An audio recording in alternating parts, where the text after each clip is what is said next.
Hi guys, welcome to my channel resolving NEET. I am Shivangini. आज हम बात करेंगे इलेक्ट्रिक चार्जेस एंड फील्ड के बारे में। मेरे पिछले वीडियो में हमने पढ़ा था कि इलेक्ट्रिक चार्ज क्या होते हैं और किसी भी चीज को चार्ज करने के क्या क्या मेथड्स होते हैं। आज हम बात करेंगे इलेक्ट्रिक चार्ज की प्रॉपर्टीज के बारे में। तो इलेक्ट्रिक चार्ज की बेसिक प्रॉपर्टीज होती है, तीन बेसिक प्रॉपर्टी होती है। पहली होती है एडिटिविटी ऑफ चार्जेस, यानी कोई भी सिस्टम में कितने भी चार्जेस है उनको हम सिंपली ऐड करेंगे, यानी उनका एल्जेब्रिक सम लेना है। जैसे एग्जांपल के तौर पे अगर कोई सिस्टम है उसमें चार्ज है +1 +2 -3 4 और -5, ये उसके चार्जेस है किसी भी सिस्टम में। तो उसका टोटल चार्ज कितना होगा इनको हम सिंपली ऐड कर देंगे, तो होगा 1 +2। अब चूंकि ये चार्ज माइनस में है, नेगेटिव चार्ज है, तो इसको हम माइनस ही लेंगे। फिर वापस ये पॉजिटिव चार्ज, तो प्लस, वापस ये माइनस, तो ये आ गया -1 कूलम, या जो भी इनकी चार्जेस की यूनिट है वो आ गई। तो अगर कोई भी चार्ज पॉजिटिव है तो उसको हम पॉजिटिव लेंगे, यानी प्लस में लेंगे, और अगर कोई नेगेटिव चार्ज है तो उसको हम माइनस में लेंगे। तो क्योंकि चार्ज एक स्केलर क्वांटिटी है तो इसको हम सिंपली ऐसे ही ऐड करेंगे जितने भी चार्जेस होंगे। प्रॉपर्टी क्या है कि चार्ज इज कंजर्व। चार्ज हमेशा कंजर्व रहेगा। चार्ज को हम ना तो बना सकते हैं ना हम उसको डिस्ट्रॉय कर सकते हैं। उसको एक सिस्टम, एक ही आइसोलेटेड सिस्टम में एक ऑब्जेक्ट से दूसरे ऑब्जेक्ट में हम ट्रांसफर कर सकते हैं, पर उस पूरे सिस्टम का चार्ज हमेशा कंजर्व रहेगा। जैसे अगर पहले 1 कूलम है तो बाद में भी 1 कूलम ही रहेगा। अगर दो चीजों के बीच में चार्ज ट्रांसफर हुआ है तो उनका पर्सनली जो है वो एक स्पेसिफिक चार्ज उसका चेंज हो सकता है। जैसे हमने एग्जांपल लिया था सिल्क का और ग्लास रॉड का। जब हमने उन दोनों को रब किया तो ग्लास रॉड पे नेगेटिव चार्ज आ गया और सिल्क पे पॉजिटिव चार्ज आ गया। तो वो क्यों हुआ? क्योंकि सिल्क से इलेक्ट्रॉन ग्लास रॉड में गए। अब उन दोनों में सिल्क में तो चार्ज पॉजिटिव चार्ज आया और ग्लास रॉड पे नेगेटिव चार्ज आया, तो उनके चार्ज में तो पर्सनली तो डिफरेंस आया है, पर उस पूरे सिस्टम का चार्ज कंजर्व रहा है। पहले भी उतना ही था और बाद में भी उतना ही है। तो चार्ज को ना तो हम बना सकते हैं ना हम डिस्ट्रॉय कर सकते हैं। नेक्स्ट है क्वांटाइजेशन ऑफ चार्जेस। अब कोई भी चीज है उसमें चार्ज क्यों होगा या चार्ज ट्रांसफर क्यों होगा, तो उसका रीजन है कि उसमें इलेक्ट्रॉन होंगे। ऐसी कोई भी चीज नहीं है जिसमें इलेक्ट्रॉन नहीं हो। तो चार्ज की बेसिक यूनिट हमने मान रखी है इलेक्ट्रॉन, यानी ई। ई होता है मैग्नीट्यूड ऑफ इलेक्ट्रॉन चार्ज। ई की वैल्यू होती है 1.6 × 10⁻⁻19। ये ई का मैग्नीट्यूड होता है। अब इलेक्ट्रॉन के लिए हम -e यूज करते हैं,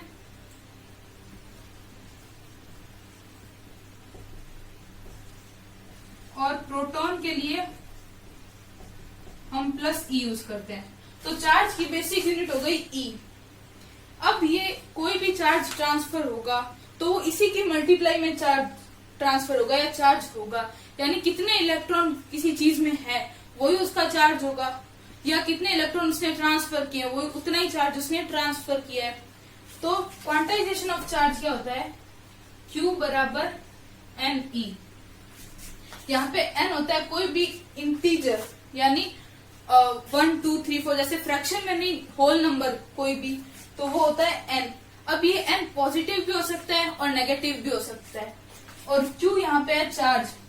ये चार्ज हम अगर किसी ऑब्जेक्ट का मान है तो उस ऑब्जेक्ट का चार्ज हो गया, या चार्ज ट्रांसफर कितना हुआ ये हमें पता करना है तो वो चार्ज हो गया।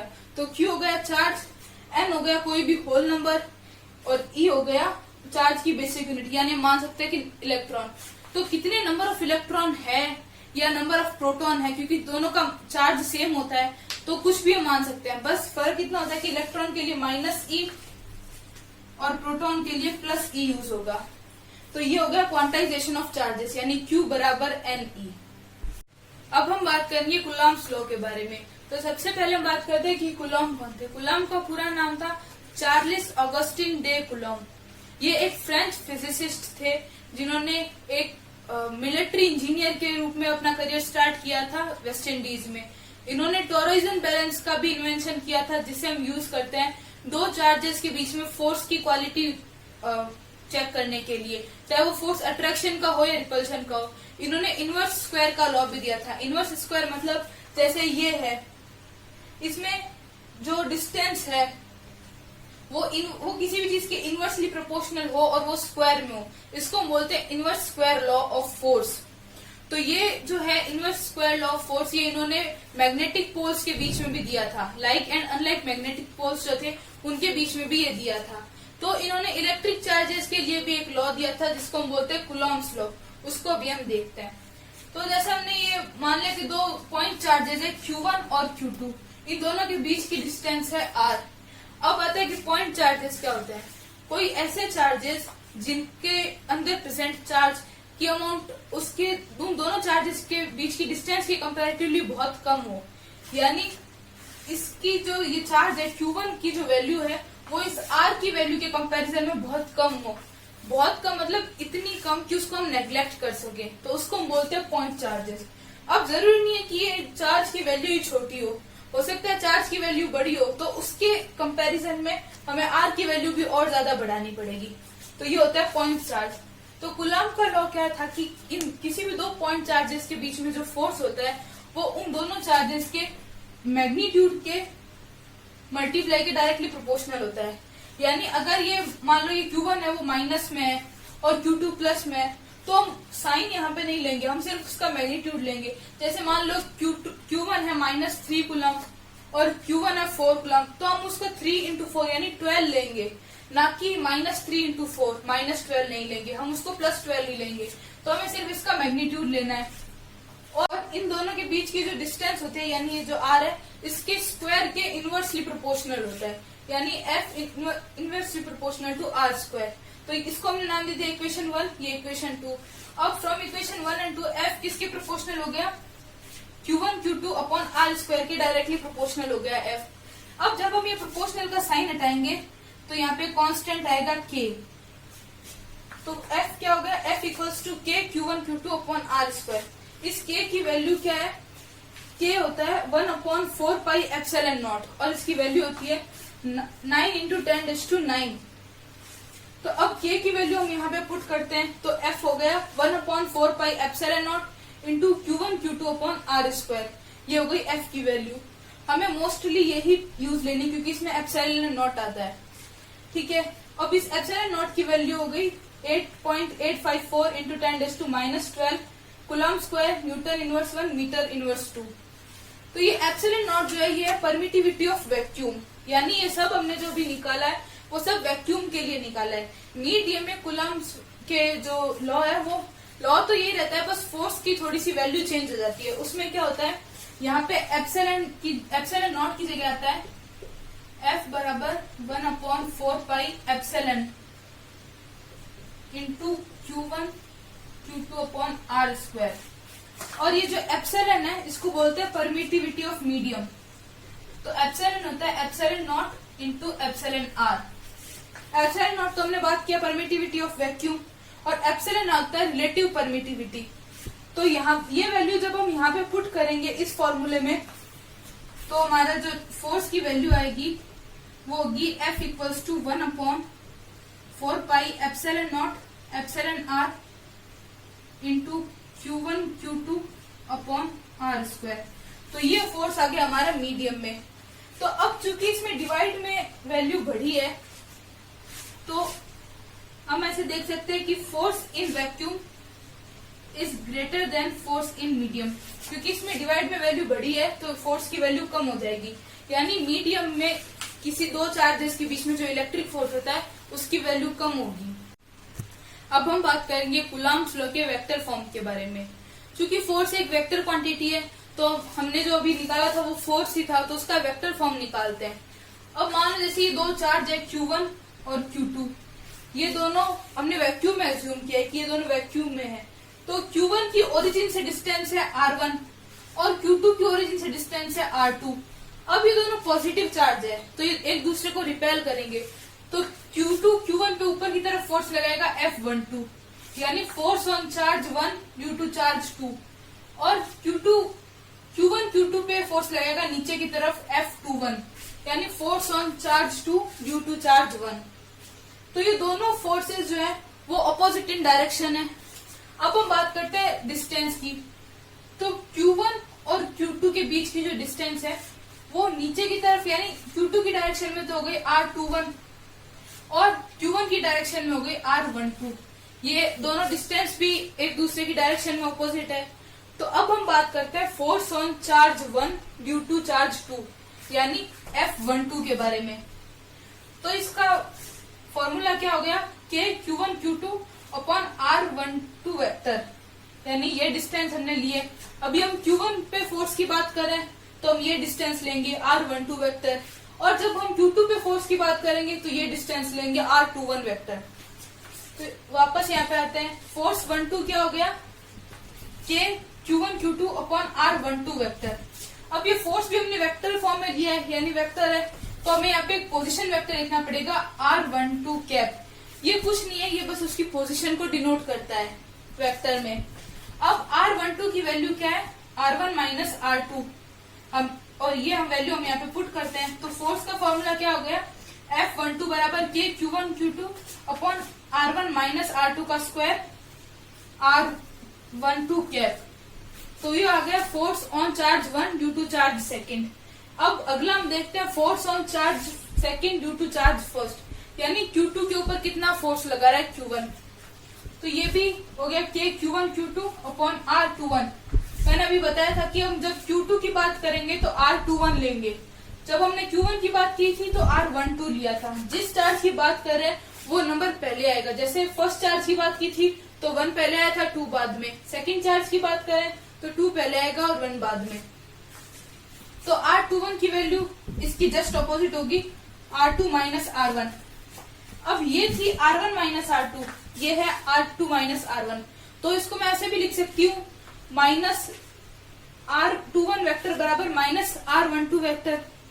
यानी अगर मैं इसकी माइनस से मल्टीप्लाई कराऊं तो क्या होगा, यहाँ पे देखते हैं, R1 माइनस R2, इसकी हमने माइनस से मल्टीप्लाई करे तो ये हो गया माइनस R1, ये माइनस अंदर गया, माइनस माइनस प्लस हो गए, प्लस R2, यानी R2 माइनस R1, ये रहा R2 माइनस R1। तो ये R21 क्या हो गया, माइनस R12। अब ये वैल्यू यहाँ पे पुट करते हैं तो F21 हो गया Q1 Q2 upon R2 minus R1 का होल स्क्वायर। अब हमें पता है कि हमने R21 की जगह माइनस R12 भी रख सकते हैं। तो यहाँ पे देखो हमने R12 रखा, यहाँ पे हमने माइनस लगा दिया, तो सेम यही तो आ रहा है। तो F21 हो गया माइनस F12, यानी ये दोनों चार्ज नेचर में भी ऑपोजिट है, इन दोनों की डायरेक्शन ऑपोजिट और ये मैग्नीट्यूड में इक्वल है, यानी ये न्यूटन्स थर्ड लॉ को फॉलो करते हैं। ये दोनों आपस में इक्वल एंड ऑपोजिट है। अभी तक हमने दो चार्जेस के बीच में फोर्स के बारे में बात की थी। अब हम बात करते हैं कि जब बहुत सारे चार्जेस हो तो हम फोर्स कैसे निकालेंगे। जैसे ये एक सिस्टम है, इसमें 3 चार्ज है, Q1, Q2 और Q3। अब Q1 की ओरिजिन से डिस्टेंस है R1, Q2 की डिस्टेंस है R2 और Q3 की डिस्टेंस है R3।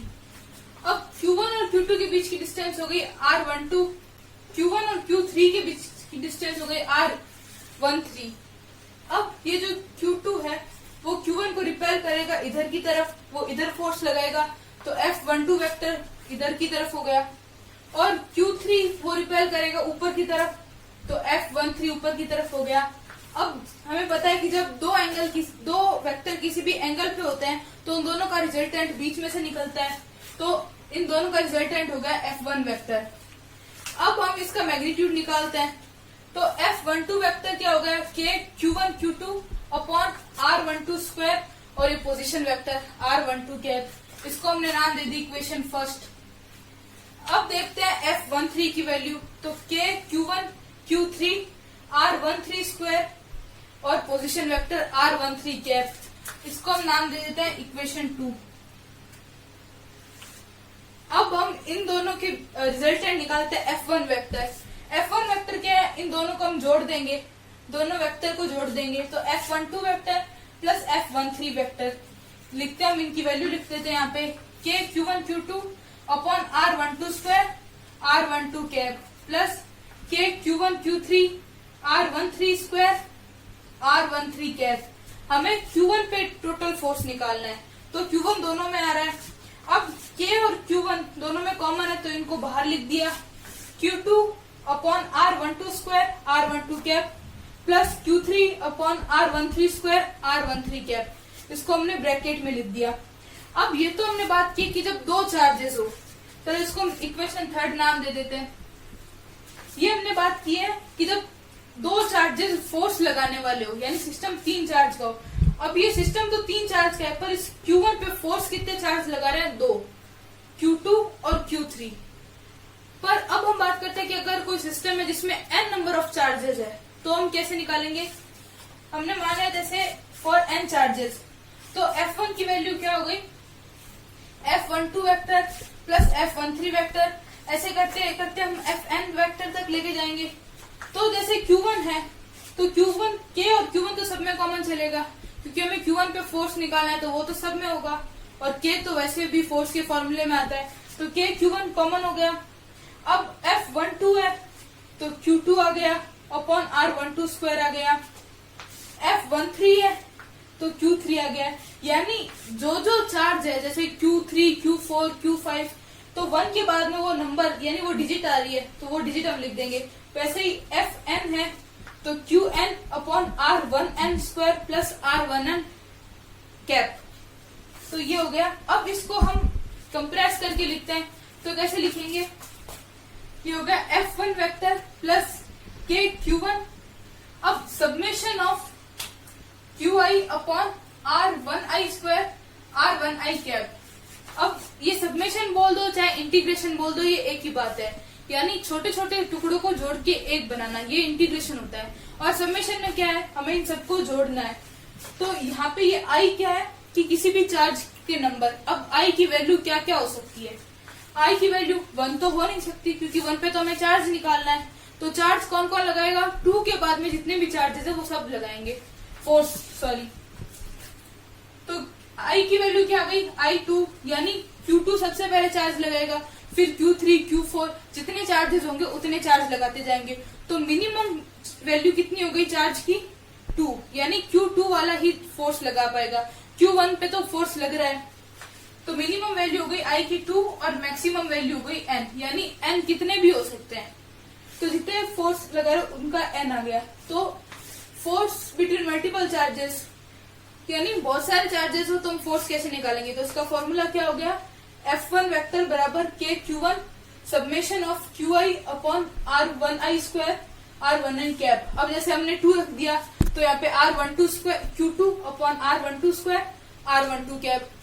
यहाँ पे हमने i की वैल्यू मान लो 9 रख दी, तो Q9 upon R19 square R19 cap. तो ये ऐसे जो भी i की वैल्यू होगी वो, यानी जितने नंबर ऑफ चार्जेस होंगे उतने हम रखते जाएंगे। अगर आपको हमारा वीडियो पसंद आया तो जरूर लाइक करें, अपने दोस्तों के साथ शेयर करें, हमारे चैनल को सब्सक्राइब करें। Thank you for watching. जय हिंद, जय भारत।